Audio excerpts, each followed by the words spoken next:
Bismillahirrahmanirrahim. Assalamualaikum warahmatullahi wabarakatuh. Nah, anak-anakku sekalian, gimana kabarnya? Baik ya. Nah, ini sesi pertama pembelajaran kita. Nanti sesi kedua absen genap. Jadi dalam satu hari kita belajar 2 sesi. Waktu kita manfaatkan sebaik-baiknya. Sehat semuanya ya. Nah, sekarang pembelajaran 6 kita akan belajar tentang bagaimana menyikapi persoalan masalah sosial yang ada di sekitar kita.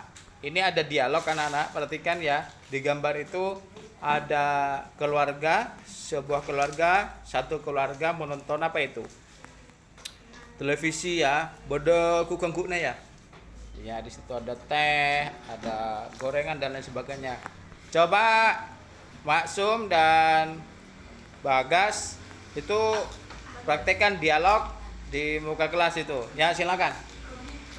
Yang lain diusahakan diam ya, dengarkan, karena dari teks dialog ini nanti kalian diharapkan bisa memberikan memberikan tanggapan gitu. Silakan.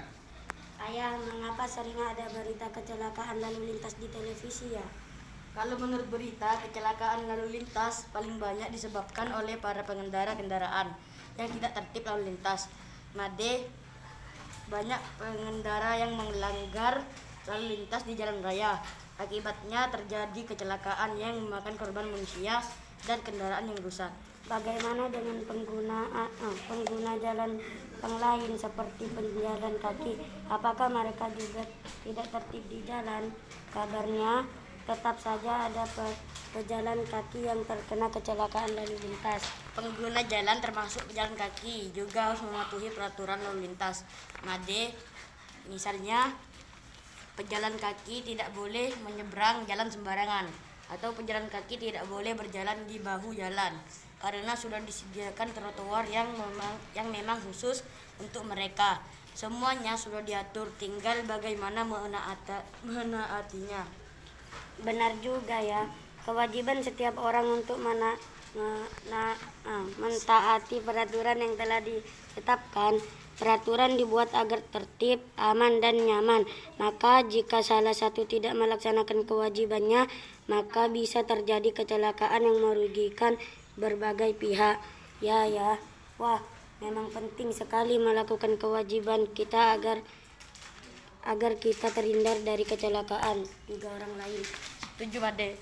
Oke, terima kasih. Itu praktek ya, dialog. Sekali lagi nanti kalau berdialog betul-betul seperti ya berbicara benar ya. Nah, dalam konteks berbicara itu ada intonasi. Intonasi itu tekanan suara, bisa lemah, lembut, tinggi. Misalnya, "Hei, apa yang kamu lakukan?" Tidak mungkin seperti membaca buku. "Hei, apa yang kamu lakukan?" Tak bisa. Jadi berbicara itu keluarkan semuanya suaranya ya, sesuai dengan intonasinya. Baik.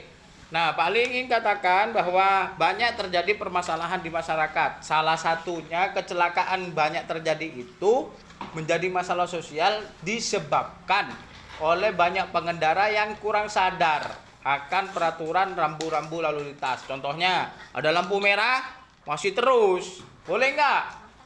Nggak boleh. Apa artinya lampu merah? Berhenti. Artinya lampu kuning. Siap.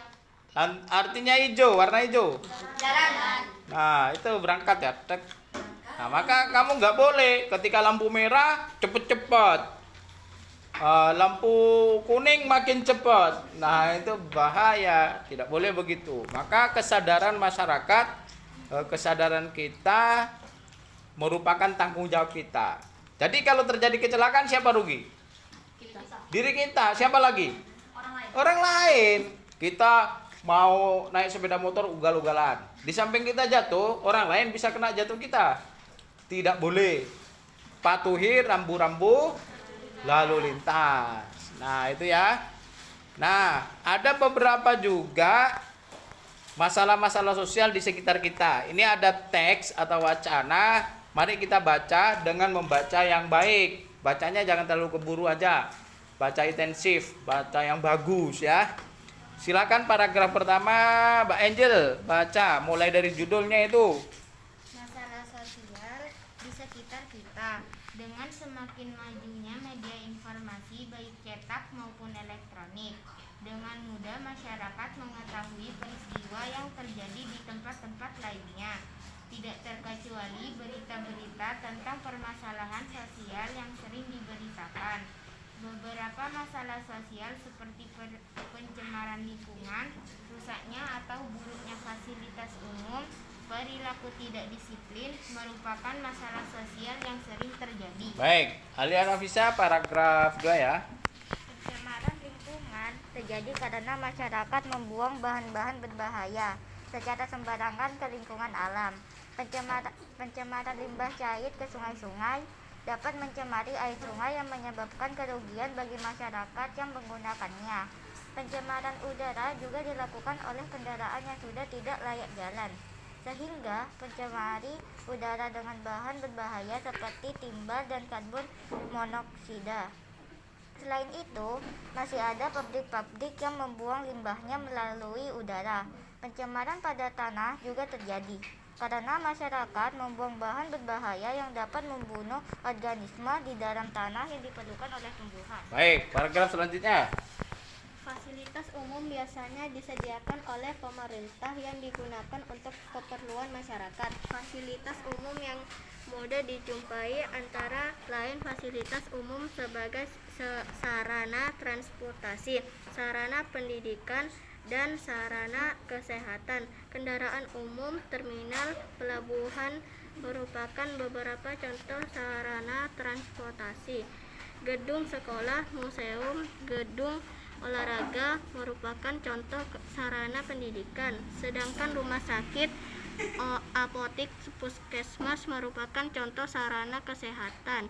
Seringkali masyarakat kurang memelihara fasilitas-fasilitas umum tersebut, sehingga tidak terawat dan rusak. Ketika fasilitas umum itu rusak, maka hak orang lain untuk menggunakannya akan terhambat. Dengan memelihara dan melaporkan kerusakan, masyarakat dapat menjaganya agar dapat digunakan. Baik, paragraf terakhir. Dalam kehidupan sehari-hari kita menjumpai banyak sekali perilaku tidak disiplin. Misalnya di jalan raya, kecelakaan lalu lintas dan kemacetan merupakan salah satu akibat dari perilaku tidak disiplin. Contoh perilaku tidak disiplin antara lain menjalankan kendaraan dengan melawan arus, mengendarai sepeda motor di tempat yang tidak semestinya, misalnya di trotoar atau jembatan yang penyeberangan, memarkir kendaraan di sembarang tempat, berhenti untuk menurunkan dan menaikkan penumpang di sembarang tempat, serta menyeberang jalan secara sembarangan tidak menggunakan jembatan penyeberangan. Oke, selesai ya paragrafnya. Nah, setelah kamu baca, kamu mesti tahu setiap paragraf itu ada sesuatu yang disajikan atau diinformasikan. Coba kalian tulis isi setiap paragraf. Paragraf 1 isi yang pokok apa? Ingat, isi paragraf itu adalah ringkasan atau temuan yang ada dalam paragraf itu. Kalau ide pokok, gagasan pokok, kalimat pokok itu satu kalimat utama ya. Nah, di sini kamu minta menceritakan kembali apa yang ditulis dari isi paragraf 1, 2, 3, dan 4. Saya kira tidak ada kesulitan karena sering kita melakukan kegiatan itu ya, kegiatan ini. Bisa dipahami ya? Nah, itu nanti dikerjakan. Sekalian saya informasikan bahwa kalian nanti setelah di rumah itu dapat tugas untuk mengamati ya, mengamati masalah sosial yang terjadi di sekitar kita. Ini contoh ya, masalah sosial. Kalau berdasarkan teks tadi, ada kemacetan lalu lintas. Sebabnya apa? Karena tidak tanggung jawab, kurang disiplin. Siapa pihak yang terlibat? Ya pengguna jalan ya. Kemudian cara mengatasi, gampang, tinggal mematuhi peraturan lalu lintas. Contoh yang kedua, masalah sosial. Apa? Misalnya sungai banjir, hujan sungai banjir, itu masalah sosial ya. Penyebabnya apa? Kalau sungai banjir, membuang sampah sembarangan, termasuk bisa membuang di sungai, di jalan-jalan ya. Siapa yang pihak terlibat di situ? Warga masyarakat, ya. Kemudian cara mengatasinya? Tidak membuang sampah sembarangan, membersihkan gorong-gorong, membuang sampah pada tempatnya dan seterusnya ya. Nah, itu nanti kamu cari 5 masalah sosial di rumah ya. Yang ada di lingkungan sekitar kita. Kamu bisa menuliskan sekarang masalah sosial yang kamu jumpai selama perjalanan dari rumah ke sekolah boleh. Nanti setelah selesai di atas ya. Oke, terima kasih. Itu dulu kita belajar sesi pertama. Selamat mengerjakan dulu. Dan sementara Pak Ali akhiri. Assalamualaikum warahmatullahi wabarakatuh.